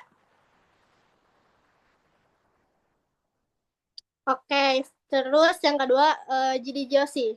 Kayak gini, teman-teman. Ya, bisa liatin tangannya di kamera ya. Oke. 1, 2, 3. Nah, yang terakhir, teman-teman bisa pegang benda di sekitar teman-teman. Apa aja? Mouse kah? Sisir kah? Gelas kah? Kok nggak kelihatan ya? Nggak. Oke, aku hitung lagi ya, teman-teman. 1, 2, 3. Oke. Makasih banyak, teman-teman. Aku selaku MC ngucapin banyak terima kasih yang sebesar-besarnya buat Karyon yang tadi sebagai speaker atas materi yang udah diberikan, kepada Kak Chandra sebagai moderator, serta kepada seluruh peserta yang udah ikutin acara dari awal sampai akhir. Makasih juga buat Commerce.id yang telah mendukung acara kita hari ini, yaitu Skill Camp 3 Hacker Backend Developer, Expanding the Role of Backend Developer in DevOps Environment. Oh ya, teman-teman, sebagai informasi lain presensi, teman-teman bisa lihat di kolom chat dan udah dibagikan juga, jadi teman-teman bisa isi dulu ya.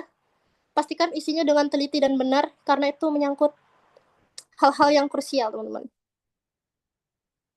Ayo bisa diisi dulu link presensinya.